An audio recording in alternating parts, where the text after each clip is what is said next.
할렐루야.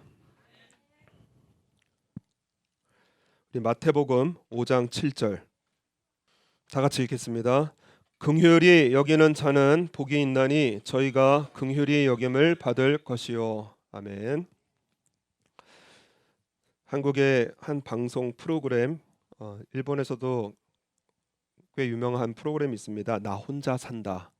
그래서 연예인들이 혼자 사는 모습들을 이제 촬영을 해서 그래서 이제 그것을 이제 보는 프로그램인데, 한 연예인이 혼자서 패밀리 레스토랑에 간 모습이 화제가 되었습니다. 그래서 혼자서 먹방을 찍는데 얼마나 많이 먹는지 주변 사람들은 보니까는 삼삼오오 가족들끼리 왔는데 혼자서 그렇게 아주 씩씩하게 먹는 모습이 화제가 되었습니다. 친구들에게 같이 올래? 여기 너무 맛있다. 같이 올래? 라고 메일을 보냈더니 돌아오는 답이 사양할게.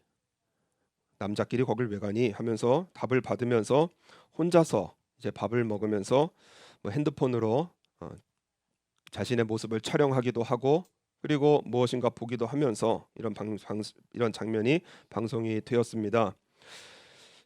화제가 되다 보니까 현재 사회 모습에 대해서 조사한 이 조사 기관에서 질문을 했습니다. 평소 여가, 취미, 생활을 혼자서 즐기는 편입니까? 혼자 취미, 생활, 그러니까 여가 생활을 혼자서 즐기는 편입니까? 라고 물었습니다. 그랬더니 예라고 대답한 답이요. 이 우리나라 대한민국의 20대입니다. 86.6%가 예라고 대답을 했습니다. 그러니까 엄청난 숫자가 혼자 있는 게 편하다는 거예요. 혼자 영화 가는 게 편하고, 혼자 밥 먹으러 가는 게 편하고, 또 혼자 무엇인가를 그 취미 생활을 하는 것이 편하다, 이렇게 말을 합니다. 그 대답 가운데 많은 답이 뭐냐? 휴대폰이 있으니까 혼자 있어도 부담이 되지 않는다는 거예요.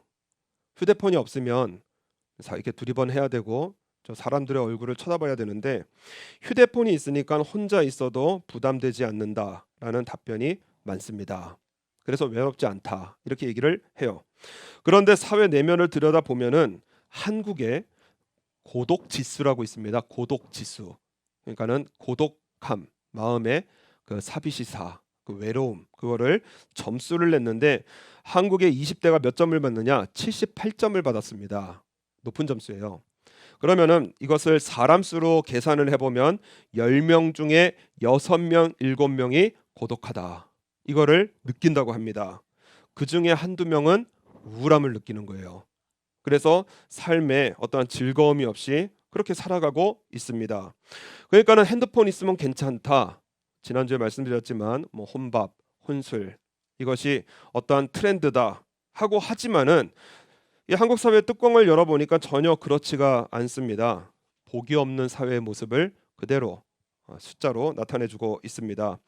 앞에 텔레비를 보시면 집안에서 식사를 하면서 이제 텔레비전을 시청하고 가족 간의 대화가 없습니다. 그리고 서로, 미국의 광고인데 서로 그냥 집안에서 핸드폰만 하고 있는 모습, 이것이 이제 광고 사진으로 나왔습니다. 그리고 서로 각자의 방으로 흩어져서 들어갑니다. 그래서 부모가 자녀에게 상처를 주면은 회복하기 어려운 시대를 살아가요. 자녀가 부모에게 대들면은 그 부모의 마음에 맺히는 아픔이, 이게 회복하기 쉽지 않은 이 시대를 살아가고 있습니다. 사람들과 관계를 맺는 게 아니라, 사람의 얼굴을 보고 사람과 대화하는 것이 아니라 인터넷과 스마트폰으로 손에 놓지 못하면서 사회에서 아주 심각한 문제를 일으킵니다. 2015년에 인터넷 게임으로 중독된 17살의 학생이 갑자기 일어나서 부엌에서 식칼을 듭니다. 그리고 거실에 있던 누나를 11번이나 찔러서 중상을 입혀요. 이유를 모릅니다. 자기도 몰라요. 한 부부는 게임에 빠져서 그 게임 안에 있는 캐릭터, 거기에 옷을 사입힙니다. 수백만 원어치 옷을 사입히고 액세서리를 사주고 게임 안에 있는 그 아기에게 육아 일기를 써줍니다. 그런데 현실 속의 친딸 젖병에 담긴 분유는 썩어 있었고요. 그리고 장기간의 영양 결핍으로 결국엔 사망을 하게 되어집니다. 게임하러 PC방에 가야 하는데 아이가 잠을 안 잔다는 이유로 코와 입을 틀어막기도 하는 정말 비상식적인 이 시대가 우리 사회의 한 일면입니다. 그래서 사진을 보면은 초등학교인데요. 오른쪽 위쪽에 왼쪽이 초등학교의 한 교실을 찍은 것입니다.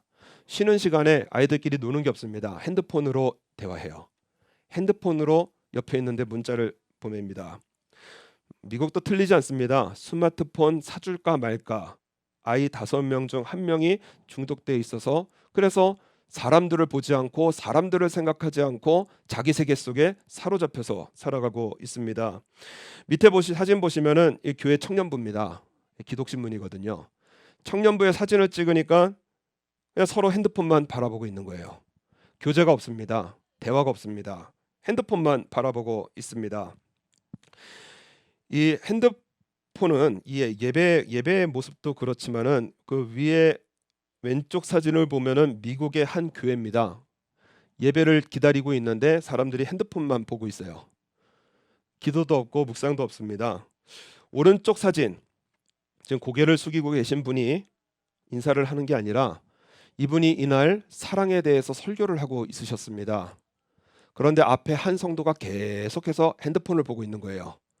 그래서 사랑 설교하다가 내려오셔서 핸드폰을 빼앗고 바닥에 던져버리시는 그 장면이 찍혀 있는 겁니다. 설교를 하는데 앞에서 성도 한 사람이 계속해서 핸드폰을 봅니다.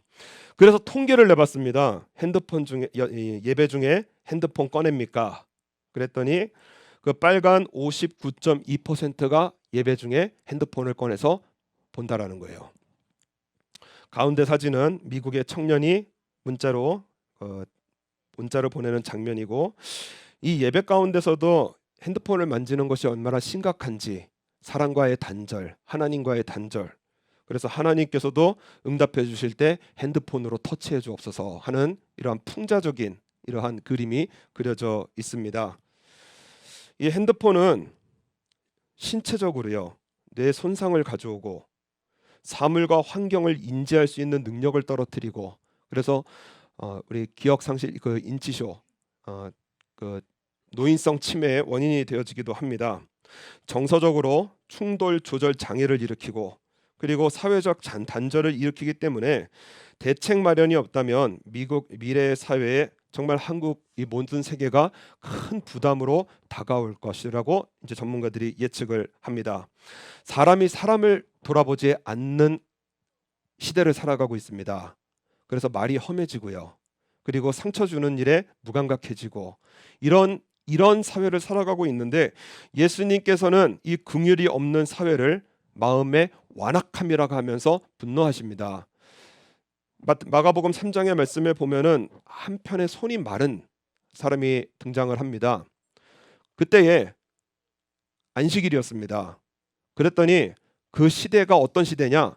안식일인데 저거 고치나 안 고치나 그거 보고 있는 거예요. 예수님께서 그 손 마른 사람을 세우셔서 그리고 하시는 말씀이 저희 마음의 완악함을 근심하사. 사람을 살리는 게 중요한 게 아닙니다. 사람의 마음을 유쾌하게 하는 일이 중요한 게 아닌 거였어요. 율법이 중요했고 그리고 그 율법을 지키는 일에 중요했기 때문에 사람이 죽어나가든 병으로 고통받든 그냥 마음속에 무감각한 이러한 시대를 살아가고 있을 때 예수님께서 마음의 완악함을 근심하사 노하심으로 저희를 둘러보시고 하면서 그 일을 고쳐주십니다. 사람에 대하여 긍휼이 없는 종교는 하나님께서 잘라버리십니다. 종교예요. 사람에 대해서 긍휼이 없는 종교는 하나님께서 잘라버리셨습니다. 율법사가 예수님께 와서 묻습니다. 가장 큰 계명이 무엇입니까? 첫째 되는 계명 뭐죠? 하나님을 사랑하라. 그리고 그와 같이 내 이웃을 사랑하라입니다. 오늘 말씀 보면은 마태복음 5장 7절 긍휼히 여기는 자는 복이 있나니 저희가 긍휼히 여김을 받을 것이며 하나님께서 원하시는 모습이 바로 긍휼입니다. 그래서 내 삶에도 우리의 가정에도 우리의 교회에도 긍휼히 여기는 것이 하나님께서 우리의 삶 속에 베푸시는 진정한 복이라고 말씀을 하세요. 이 긍휼이라는 것이 무엇이냐?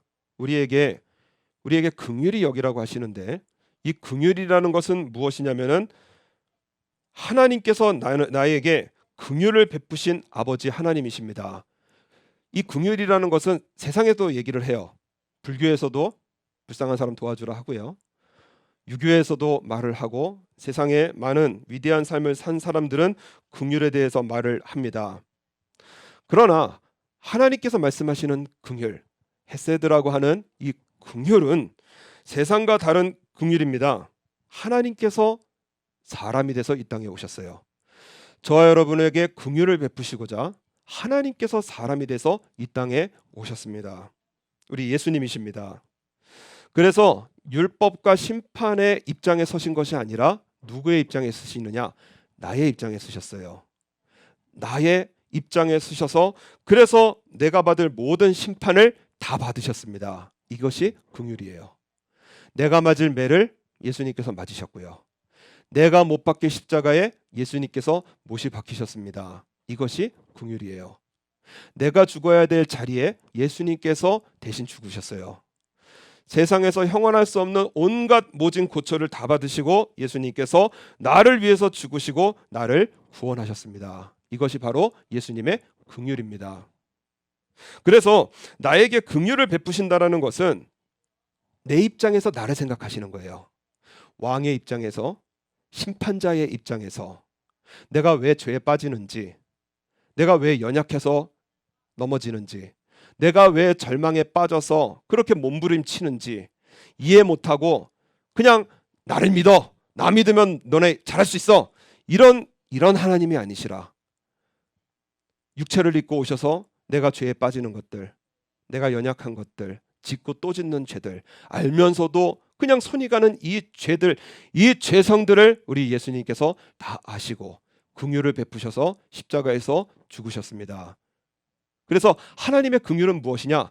자신을 희생하셔서 나를 살리신 하나님의 사랑인 거예요.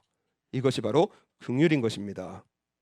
그래서 이 긍휼이라는 것이 우리에게 없기 때문에, 나를 희생해서 상대방을 살리는 이러한 긍휼이 없기 때문에 우리 예수님께서 오셔서 십자가에서 죽으셨어요. 긍휼을 베푸셨습니다. 그 긍휼을 받은 너희들은 그 긍휼을 불쌍히 여기고, 오늘 말씀 보면 긍휼히 여기는 자는 복이 있나니. 내가 긍휼했기 때문에 복이 있는 게 아닙니다. 왜 긍휼히 여기는 자가 복이 있느냐? 하나님의 긍휼을 받았기 때문에 복이 있는 거예요. 하나님의 복을, 그 긍휼을 받았기 때문에, 하나님께서 나에게 베푸신 긍휼을 받았기 때문에 복이 있다고 말씀을 하시는 것입니다. 우리 예수님 나를 위해서 죽으셨다 믿으시면 한번 아멘 하시겠습니다. 예수님 나를 위해서 죽으셨어요. 그 긍휼을 받았기 때문에, 그렇기 때문에 긍휼히 여기는 자는, 긍휼히 여겨서 자격을 얻어서 천국 가는 것이 아니라 하나님의 긍휼을 얻은 사람의 살아가는 모습을 보니까 긍휼이더라, 이 말씀입니다. 에베소서 4장 31절 말씀 보면 너희는 모든 악독과 노함과 분냄과 떠드는 것과 회방하는 것을 모든 악과 함께 버리고, 우리의 삶 속에 악독이 나오고 분노가 나오고 또 노함이 나오고 막 말로 떠들어대는 것과 그리고 회방하는 것들, 이 악들을 버리라고 말씀을 합니다. 그런데 그 버릴 수 있는 능력, 그것을 어떻게 버리라고 하시느냐? 에베소서 4장 32절 말씀 보면 서로 인자하게 하며 불쌍히 여기며 서로 용서하기를 하나님이 그리스도 안에서 너희를 용서하심 같이 하라. 내 이웃을 용서할 수 있는, 긍휼을 베풀 수 있는 힘이 어디에서 나오느냐? 하나님께서 나에게 긍휼을 베푸셨다. 이 믿음의 사람은 하나님 앞에, 그죠? 하나님 앞에 악독한 사람, 노하는 사람, 분노하는 사람 긍휼을 베풀 수 있다라는 말씀이세요. 그러니까는 내가 긍휼을 베푸는 것은, 내가 상대방을 불쌍히 여기고 긍휼히 여기는 것은 내가 그렇게 했기 때문에 천국에 가는 것이 아니라 하나님께서 나에게 베푸신 긍휼을 믿고 예수님으로 살아가기 때문에, 그래서 긍휼히 여기는 자는 구원받은 삶의 확증이기 때문에 그것이 복이라고 말씀을 하는 것입니다. 1938년에 조지아주에 재판이 하나 있었는데 켈빈 존슨이라고 하는 분이 흑인 남자입니다. 백인 여성을 성폭행한 죄로 기소당했습니다. 그런데 이 판결에서 중요한 역할을 하는 배심원이 이제 배심원들이 판결을 내서 이제 재판을 이끌어 나가는데 이 배심원들이 전부 백인이었어요. 피고인 성폭행한 남자는 흑인입니다. 재판 시간 그 짧은 40분간에 배심원단들이 의논을 하고 그리고 이 켈빈 존슨을 진범으로 단정했습니다. 알리바이를 제시했지만은 무시당했어요. 왜냐? 생긴 게 범죄형 얼굴이라는 말도 안 되는 이유를 들어서 그래서 유죄 판결을 내리고 그리고 결국 이 켈빈 존슨은 무기징역으로 판정을 받게 되어집니다. 마지막 진술이 나의 증인은 신이라고 합니다. 나는 죄가 없습니다. 감옥에서 하나님께서 나의 결백함을 증명해 달라고 날마다 기도할 것입니다. 얼마나 억울하겠어요. 얼마나 분이 나겠습니까? 소리를 지르며 그리고 원망과 억울함을 가지고 그렇게 소리를 치는데 결국에는 무기징역을 받고 형무소로 들어가게 되어집니다. 16년이 흘렀습니다. 켈빈 존슨이 다시 재판장에 서게 되어지는데 그때의 DNA 유전자 검사법이 개발되면서 켈빈 존슨이 유전자를 검사해 보니까 이 사람이 무죄였던 거예요.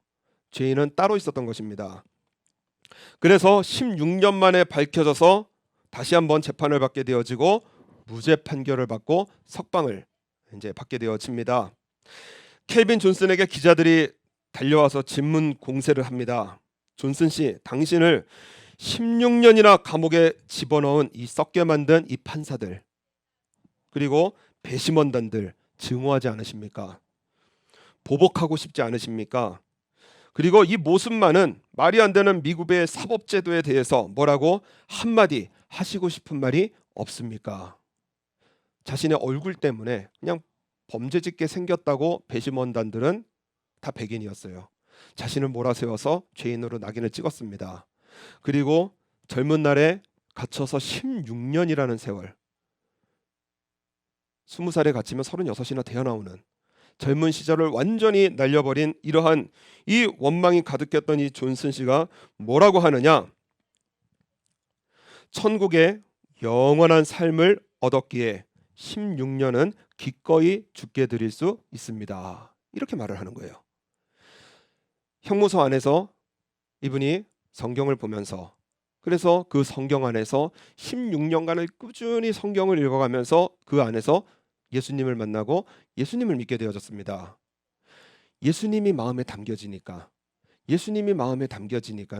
자신을 향해서 망치를 들고 무기징역을 선고했던 판사의 그 얼굴, 자신을 향해서 무시가 가득했던 그러한 자신을 바라봤던 백인들의 그 눈빛들이 다 사라지는 거예요. 아무것도 아니게 되어지는 겁니다.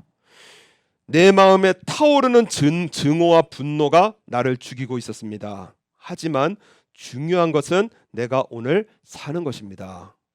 천국의 영원한 삶을 얻었기에 16년 기꺼이 주님께 드릴 수 있었습니다. 그 말을 하는데 천사의 얼굴과 같이 정말 천수의 얼굴과 같이 그 삶을 그렇게 고백하는 이 모습을 보면서 너희 안에 이 마음을 품으라 곧 그리스도 예수의 마음이니. 예수의 마음을 품은 사람, 예수님의 마음을 푸는 사람이 걸어가는 길이 바로 긍휼입니다. 긍휼의 길을 걸어가게 되어져요. 정말 내가 이토록 죄인인 내가, 예수님께서 십자가에서 죽으셔야만 구원받을 수 있는 내가, 예수님께서 십자가에서 죽으심으로 저와 여러분 구원받았습니다. 지옥 갈 백성이 천국에 가요. 그렇다고 오늘 잘 사느냐? 그렇지도 않아요. 죄짓고 넘어지고 깨지고 또 범죄하고 또 회개하고 죄짓고 범죄하고 회개하는 이러한 정말 구렁텅이의 인생을 예수님으로 천국 가게 하셨습니다. 놀라운 은혜를 주셨어요. 그 은혜를 받았기에 너희도 이웃의 잘못들 긍휼을 베풀어라는 거예요. 용서해주고 살아라는 거예요. 마음 넓게 이웃을 대하고 살으라 말씀을 하십니다. 그래서 긍휼은 여러분 가끔 우리가 내가 구원 받았는가 믿음 흔들릴 때가 있어요. 말씀 듣다 보면 내가 이대로 천국 가나? 내가 이대로 정말 천국 가는가? 믿음이 흔들릴 때가 때때로 오게 되어집니다. 그때에 내가 천국 가는 그러한 삶의 지표가 있는데 내가 이웃을 볼 때 어떻게 보고 있느냐, 이것이 우리의 삶의 중요한 기준이 되어집니다. 예수님께서 마태복음 18장에 우리가 잘 아는 천국의 비유를 하시는데 한 종이 그 임금에게 1만 달란트의 빚을 지었습니다. 1만 달란트면은 계산을 보면은 16만 년을 일해야 됩니다. 16만 년. 16만 년이면은 상상을 못하는 그러한 이 시간이에요.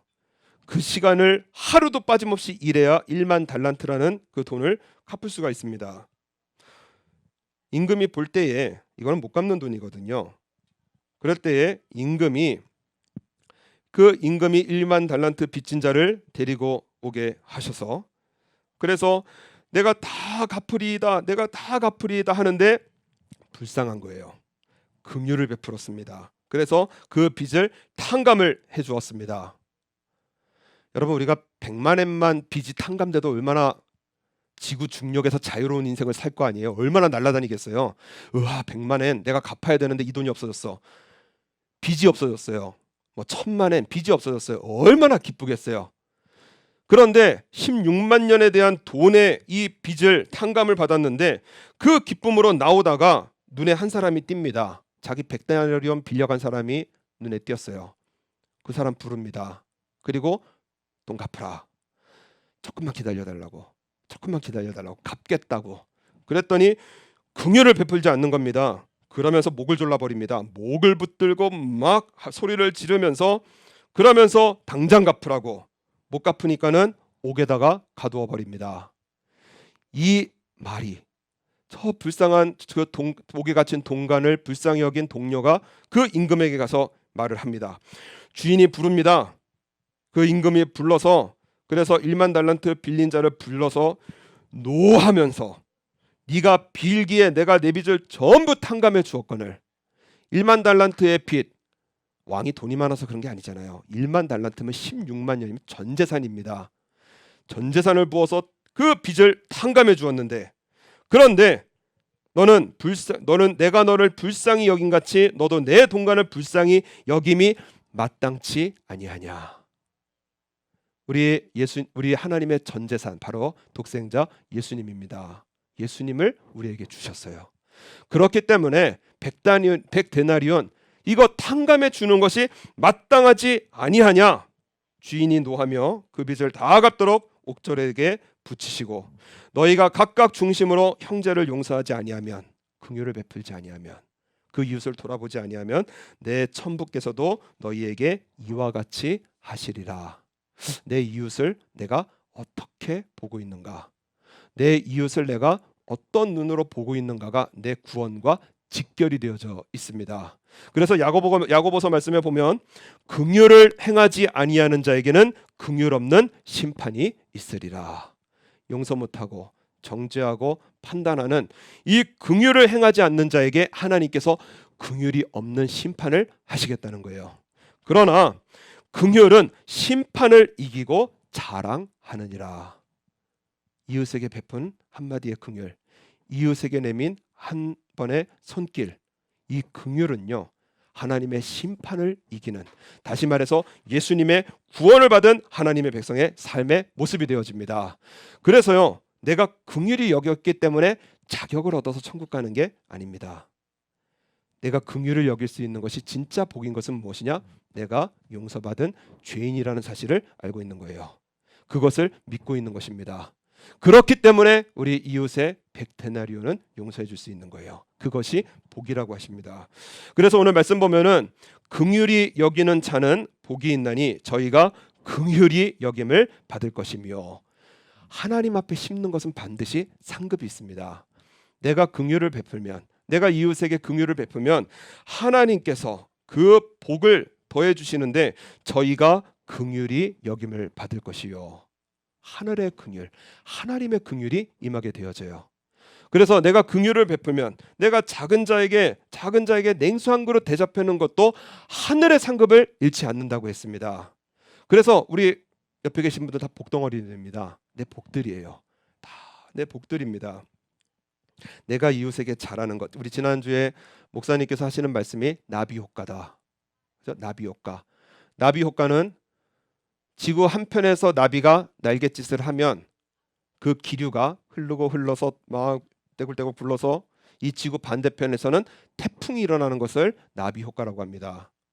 내가 작은 자에게 냉수 한 그릇 주면 하늘의 상급이 있어요. 내가 이 땅에서 구원받은 그 기쁨으로 그 긍휼로서 이웃에게 긍휼을 베푸면 하나님께서 나에게 긍휼을 베풀어 주십니다. 금세의 복이죠. 1900년 미국의 일리노이주의 에반스톤에 제1 챔내교회가 있었습니다. 인종차별이 심했던 때에 백인들이 어느 날 이 한마디를 했어요.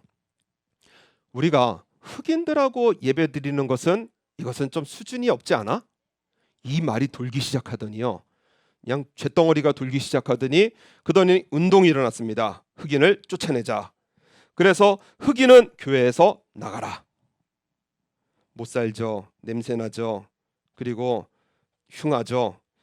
흑인은 교회에서 나가라. 그래서 무시와 슬픔 가운데 흑인들이 쫓겨나가게 되어지고 그리고 제2 침례교회를 세우게 되어집니다. 서로 감정이 너무 안 좋은 거예요. 만나기만 하면 싸웁니다. 서로 욕합니다. 그러다가 100년 후에 제1 침례교회 담임 목사님이 흑인을 쫓아냈던 역사를 알게 되어져요. 왜 이렇게 다투는지, 왜 이렇게 감정이 안 좋은지 역사를 쭉 살펴 올라가니까 100년 전에 우리가 흑인을 쫓아냈었구나. 그래서 눈물로 설교를 하게 되어지고 그리고 목사님과 백인 성도님들이 제2 침례교회를 찾아가서 정중하게 사과를 합니다. 우리를 용서해달라고. 모든 역사의 잘못은 바로 우리에게 있습니다. 그렇게 용서를 구했어요. 이 흑인 제2 침례교회에서는 100여 년의 시간 동안 무시를 당했습니다. 서러움을 당했어요. 손가락질을 당했습니다. 별로 잘못한 것도 없는데 무시와 외로움을 당하게 되어지는 거예요. 그 쌓인 악감정들 그 용서하기 쉽지 않습니다. 그런데 다 털어버리는 거예요. 긍휼을 베푸는 겁니다. 그래서 그 사과를 받아들이고 100년간의 싸움이 끝이 나게 되어집니다. 극적으로 선호 연합을 하게 되어지고 합동 연합 예배를 드리게 되어지고 1901년까지 300명에 머무르던 제1 침례교회가 연합하여서 순식간에 3,000명으로 부흥하는 역사가 일어나게 되어지고 여러분 교회에 복을 주시면 성도님들의 삶에도 복을 주십니다. 교회가 성장하고 부흥하면 반드시 성도님들 삶 속에서도 서로 나누게 되어지고요. 서로 긍휼히 여기게 되어지고요. 서로 떼어서 나누게 되어지고 이웃의 아픔이 나의 아픔이 되어지는 긍휼의 역사가 나타나게 되어져요. 교회가 부흥을 하면서 그러면서 앞다투어서 무엇이 나오느냐? 간증하는 역사들이 막 벌어지는 겁니다. 하나님께서 나의 삶 속에 이렇게 복을 주시더라. 이렇게 복을 주시더라. 그 긍휼의 회개 운동에 앞다투어 참여했던 백인 성도님들, 흑인 성도님들 그 삶 속에 부어주시는 복이 간증으로 역사를 하게 되어집니다. 마태복음 16장에 인자가 아버지의 영광으로 그 천사들과 함께 오리니 그때에 각 사람의 행한 대로 갚으리라. 내가 따뜻한 말 한마디에 우리 하나님의 넘치는 긍휼의 말이 저와 여러분의 삶 속에 들려집니다. 내가 내미는 손에 우리 예수님의 보혈의 피 묻은 손이 저와 여러분의 손을 잡아주시고 구원으로 이끌어주세요. 양은 마태복음 25장에 양은 그 오른편에 염소는 왼편에 두리라. 구원받은 양에 대해서 말씀을 합니다. 내가 줄일 때에 너희가 먹을 것을 주었고 목마를 때에 마시게 하였고 나그네 되었을 때에 영접하였고 벗었을 때에 옷을 입혔고 병들었을 때에 돌아보았고 옥에 갇혔을 때에 와서 보았느니라. 구원받은 사람들이 묻습니다. 그런 적이 없거든요. 아니 우리가 어느 때에 주의 줄이신 것을 보고 공궤하였으며 목마르신 것을 보고 마시게 하였나이까. 임금이 대답하여 가라사대 내가 진실로 너희에게 이르노니 너희가 여기 내 형제 중에 지극히 작은 자 하나에게 한 것이 곧 나에게 한 것이라 하시고, 지극히 작은 자 한 거에게 한 것이 누구에게 한 것이요? 예수님께, 하나님께 한 것이라고 말씀을 합니다. 그렇기 때문에 우리 오사카 장로교 한 사람 한 사람이 저와 여러분의 복의 달입니다. 복의 근원이에요. 그래서 우리 옆 사람 한번 손 잡아주시면서 예수님의 이름으로 한번 사랑합니다 인사 나누시겠습니다. 예수님의 이름으로 사랑합니다.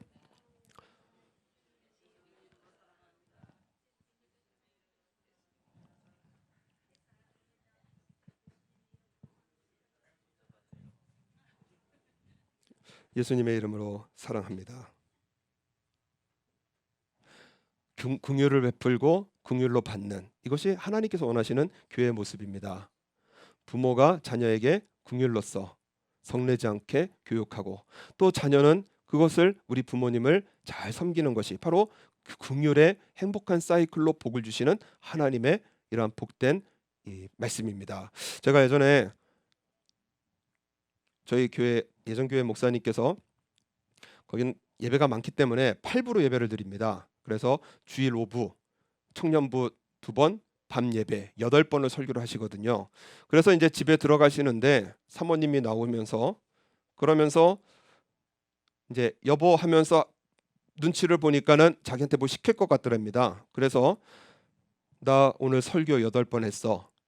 이게 무슨 얘기죠? 피곤하니까 건들지 말아라. 그런데 사모님이 뭐라고 하시느냐? 난 그 설교 다 들었어요. 하지도 못하는 설교 들은 내가 고생했지 당신이 뭐 힘드냐고 하면서 이거 하라는데, 목사님이 얼마나 마음이 무너지는지 3일을 알아 누웠다고 합니다. 지난주 우리 목사님께서도 일화를 말씀하시는데, 여러분 말 한마디에요 정말 마음이 깨져요. 말 한마디에 관계가 깨집니다. 그렇기 때문에 오늘 우리에게 주신 긍휼히 여기는 자는 복이 있나니, 우리 교회 오면은요 우리 어른들은 청년들한테 따뜻한 말 한마디, 그죠? 힘들지, 세상 얼마나 각박해요. 미래가 안 보이는 삶을 살아가고 있잖아요. 코로나로 가게는 문이 닫히고, 그리고 여러 가지 정말 힘든 상황 속에서, 그래서 힘들지, 그리고 위로해주는 한마디, 하늘의 상을 잃지 않습니다. 우리 청년들은 오면은 바빠야 돼요. 인사하기 바빠야 됩니다. 오셨습니까? 안녕하십니까? 예쁘십니다. 인사하기 바빠야 돼요. 청년들 왜 이렇게 인사 안 하느냐고, 여러분 이 말 듣는 거 우리 회개해야 됩니다. 인사 잘해야 됩니다. 허리가 아플 정도로 우리 인사해야 돼요. 야, 오셨습니까? 오셨습니까? 그 앞에 그 자동차에 보면 이렇게 움직이는 거 있죠? 오셨습니까? 오셨습니까? 인사 잘하는 거. 그래서 우리 어른들 마음 행복하게, 인사 잘하는구나. 우리 청년들 복되구나. 이렇게 교회를 세워 나아가는 것이 바로 하나님께서 우리에게 말씀하신 복된 교회, 하나님께서 긍휼을 베푸시는 복된 성도들의 삶의 모습이 되어집니다. 우리 내 마음에 예수님의 십자가, 우리 긍휼 바르게 세워서, 그래서 우리 내 눈에 보이시는 모든 우리 이웃들에게 우리 긍휼로서 행해서 우리 하나님께서 저와 여러분에게 베푸시는 이러한 넘치는 긍휼을 받아 누리며 살아가시는 복된 저와 여러분 되시기를 바랍니다.